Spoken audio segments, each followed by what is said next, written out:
డిగ్రీలు, పీజీలు పూర్తి చేసినా జాబులు దొరకటం కష్టంగా ఉంది ఇప్పుడు. ఎంత చదివినా ఉద్యోగ అవకాశాలు అంతంత మాత్రమే. ఏ ఇంటర్వ్యూకు వెళ్ళినా ఏం చదువుకున్నావ్ అని అడుగుతున్నారు. మరీ ముఖ్యంగా ఇంగ్లీష్లో ఫ్లూయెన్సీ ఉండాలని అడుగుతారు. అయితే విద్యార్హతలతో సంబంధం లేకుండా కేవలం తెలుగు రాయటం, చదవటం వస్తే చాలు ఈ ఉద్యోగాలకు అప్లై చేసుకోవచ్చు అని తెలంగాణ గవర్నమెంట్ చెబుతోంది. ఇంతకు ఆ ఉద్యోగాలేంటో తెలుసా? Watch the story. Telangana government good news చెప్పింది. పెద్ద పెద్ద చదువులు చదవకుండా కేవలం పాఠశాల విద్యకు పరిమితమైన వారి కోసం శుభవార్త చెప్పింది. అసలు విద్యార్హతలతో సంబంధమే లేకుండా కేవలం తెలుగు చదవటం, రాయడం వస్తే చాలు ఉద్యోగాలు ఇచ్చేందుకు సిద్ధమైంది ఈ ప్రభుత్వ సంస్థ.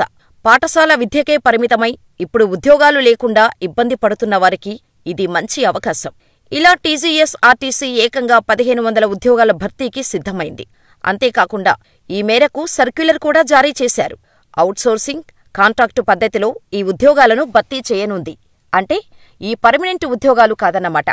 ఈ ఉద్యోగాలకు ఎంపికైన వారు 4 నెలల పాటు పని చేయాల్సి ఉంటుంది. అవసరం అనుకుంటే ఆర్టీసీ అధికారులు ఆ కాంట్రాక్టుని పొడిగిస్తారు. ప్రస్తుతం ఆర్టీసీలో డ్రైవర్ల కొరత ఉంది. చాలా కాలంగా ఉద్యోగ నియామకాలు చేపట్టకపోవడం, ఉన్నవారిలో చాలామంది రిటైర్ అవుతుండటంతో ఈ సమస్య ఏర్పడింది.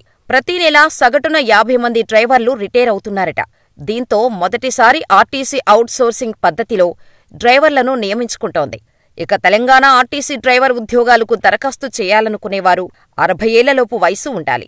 అలాగే సంపూర్ణమైన ఆరోగ్యవంతులుగా ఉండాలి. అంటే ఎటువంటి అనారోగ్య సమస్యలు ఉండకూడదు.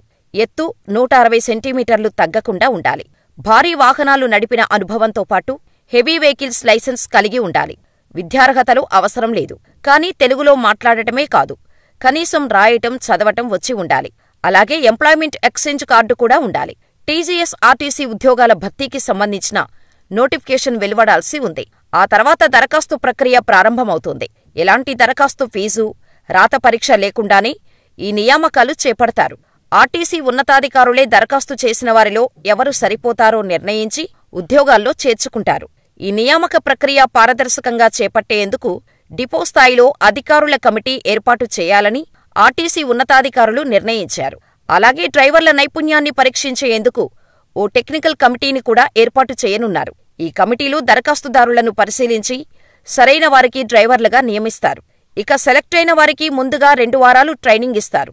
ఈ ట్రైనింగ్ టైంలో రోజుకు 200 రూపాయలు చెల్లిస్తారు. ఆ తర్వాత ఉద్యోగాల్లో చేర్చుకుంటారు. ఇలా పూర్తిస్థాయిలో బస్ డ్రైవర్గా ఎంపికైతే నెలకు 22,415 రూపాయల శాలరీ వస్తుంది. మరి ఇంకెందుకు ఆలస్యం? డ్రైవర్గా మీకు ఎక్స్పీరియన్స్ ఉంటే ఆర్టీసీ బస్సును నడిపే అవకాశం మీకు కూడా వస్తుంది. మరి అప్లై చేసుకోవటం మర్చిపోకండి.